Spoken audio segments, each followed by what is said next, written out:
Welcome back to Unquiet You. Today, we're going to talk about something that might ruffle a few feathers, but I truly believe in it, and I truly believe that it needs to be talked about. I believe that we are raising kids in an entitled world, and it didn't start out in the world. It started at home. I hear this all the time, right? I see it on social media all the time, and people will complain about different businesses or teenagers or whatever, and they'll say, they're so entitled. We live in an entitled world.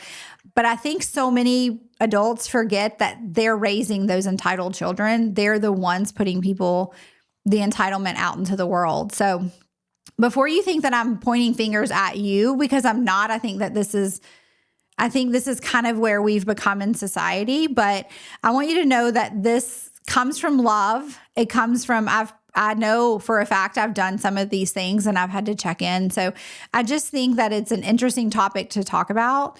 And watching my own children grow up and learning that certain things I thought I was doing to help them were probably teaching them a little bit of entitlement.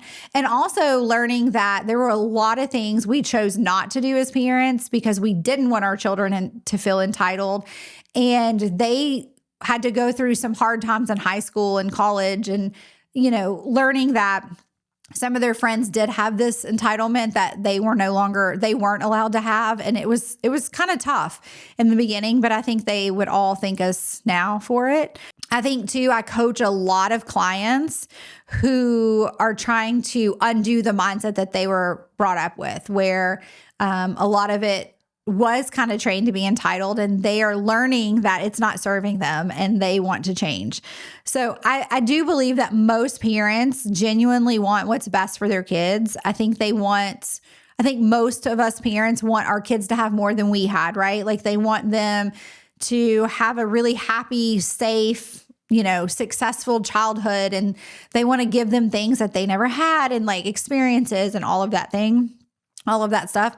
We want in some ways for our kids to have an easier life than we had. And I think that some of the struggles maybe we had as children, we don't want our kids to go through. And I do believe there are some things clearly we don't want our kids to go through, but I think struggle is something we should all take a second look at, because the reality is that life has become so easy for everyone. Like everything's at our fingertips. You can get food delivered to your house in 30 minutes.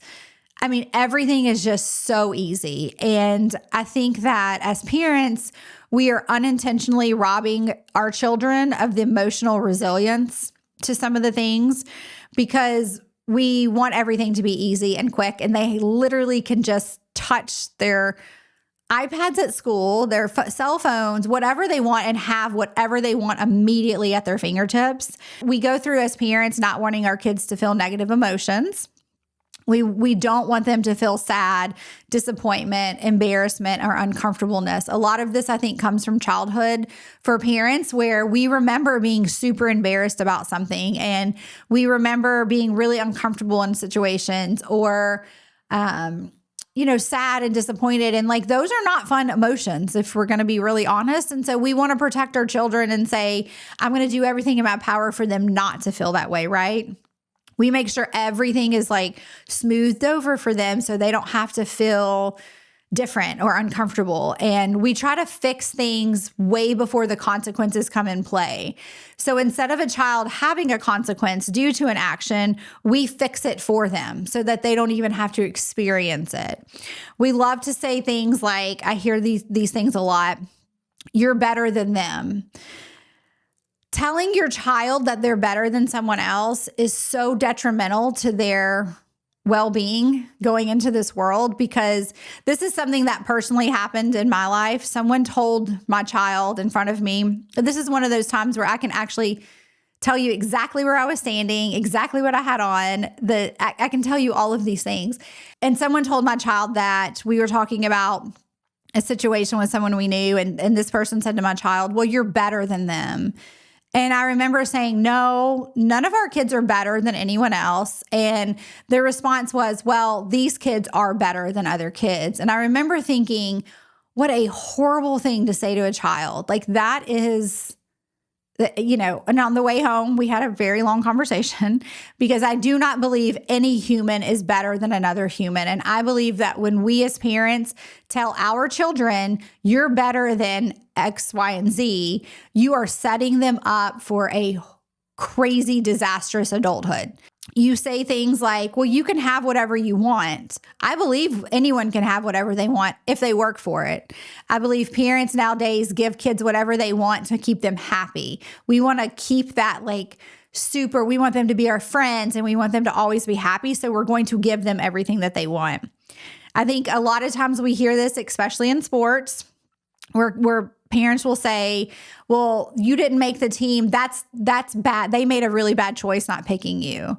Or they shouldn't have chose that kid over you. You're better than that kid. The coach should have played you more in that game, right? Like you're better than X, Y, and Z who played. You should have been out there more.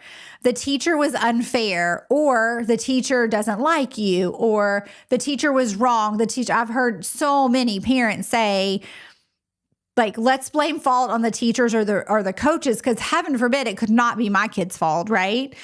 Two quick things about this is I coached rec soccer briefly, and my son was 8. It was 8, 9, or 10, I don't know. And I had a coach that was with me, and him and I took the team on because nobody would do it. And we had one kid who literally hated soccer. This girl cried from the minute she got on the field, whether it was practice or a game. She hated it.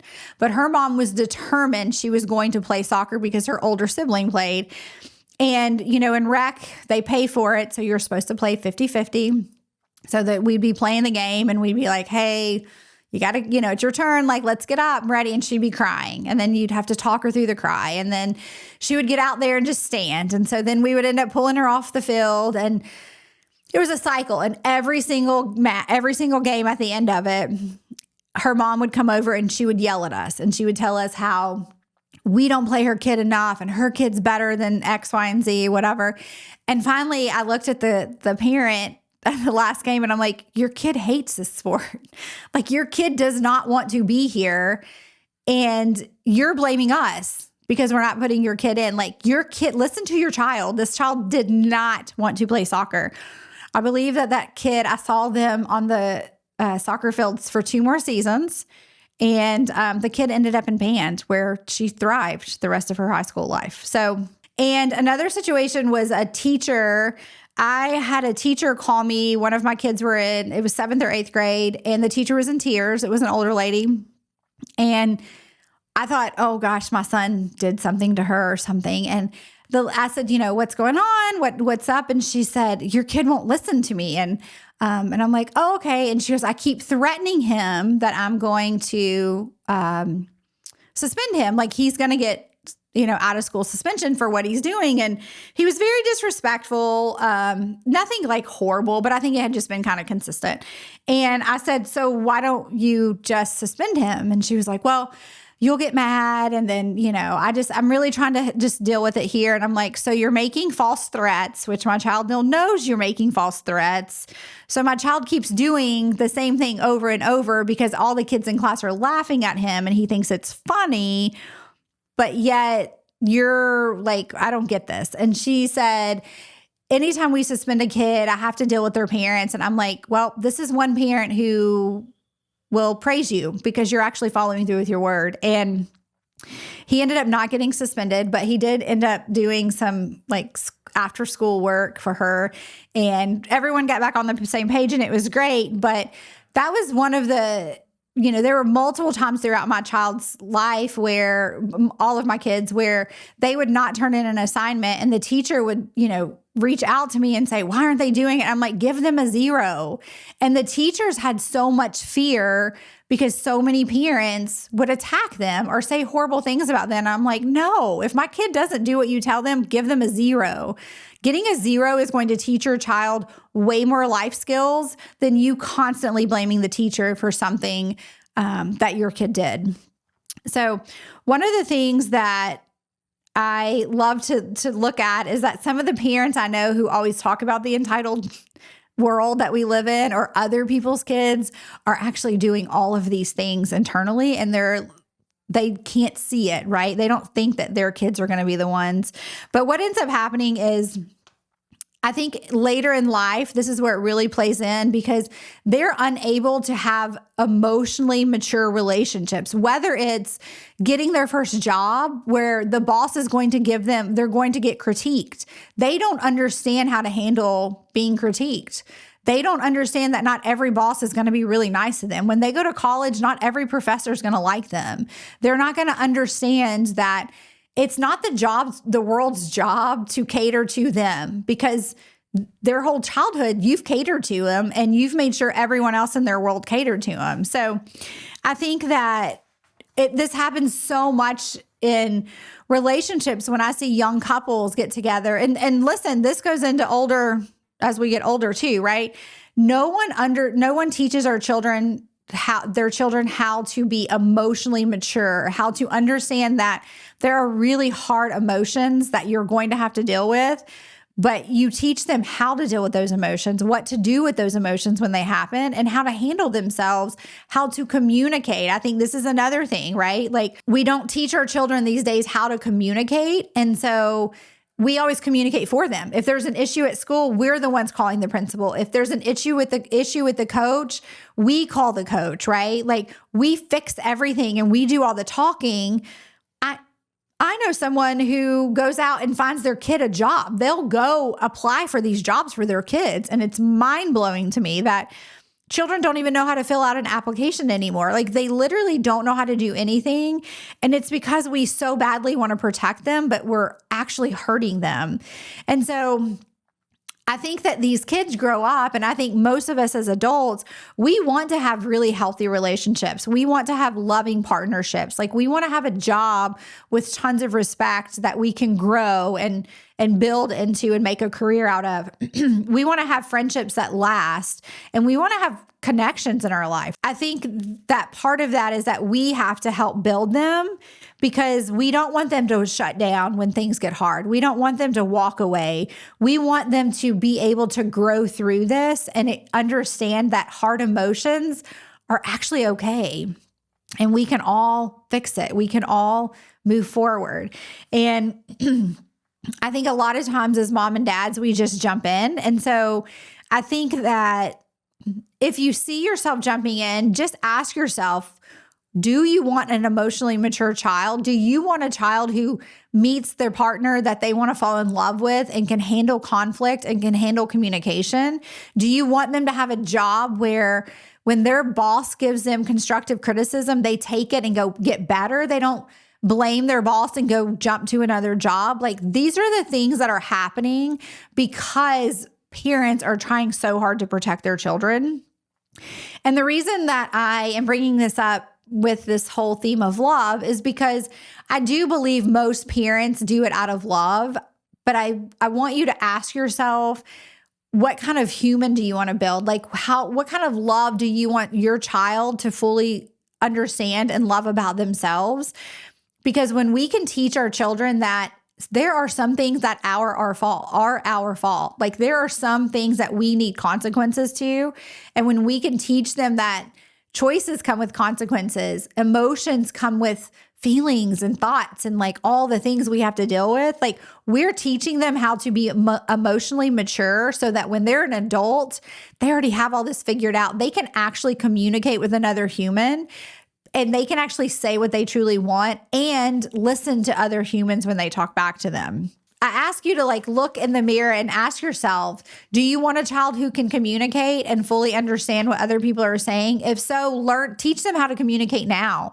Teach them how to order their own food at restaurants. Teach them how to speak their truth to you, even if it's hard, right? Teach them that sometimes communication is hard, and that's okay because you're a safe place for them to feel it and show up. And I think that if you can learn to let them fail, let them keep trying again, let them hear the word no, let them figure things out on their own, whether it be with spats with friends or just homework and schoolwork, right? There's so many things as a teenager, as a young child, that they can actually just fix on their own if they are given the opportunity to, and you don't step in and try to fix it, that's truly where their character is building, right? Like that is where they're becoming the person they want to become, so that when they step into adulthood, they have these skills that you've helped create, and they don't walk into a world where they feel entitled. They are not going to be disrespectful to people. They're going to show respect to all people because they've learned how to have respect. I also think as an entitled world, like as parents, we have to stop trying to give them the world. It is not our job to overcompensate, I talked to someone the other day whose child was sick, and they were telling me all the things that they were doing for this child. And I'm like, wow, like I was sick a few weeks ago. Where were you? Like, I want all this stuff, right? It's like, that's life. Sometimes we get sick. Sometimes we're going to miss fun events. Sometimes we have to miss a game. Like sometimes we have to do things we don't like to do, and that's okay. We don't need to be rewarded every time something hard happens in our life. So this is really like you showing love and showing your children that they matter so much, that you want to set them up for success, and you want to see them be in healthy relationships, and you want to see them understand that you put them first by showing them how to create a life where they can put themselves first, and like family matters and all the things that you truly, truly deep down want. Just focus on that so that you can create that for them in the future. So thanks for listening, and have a great day. Thanks for being here and for choosing to be a little louder, a little braver, and a whole lot more you. If this episode spoke to you, I'd love it if you subscribed, left a review, or shared it with someone who needs it. Until next time, keep tuning in to the fire inside. Stay unquiet.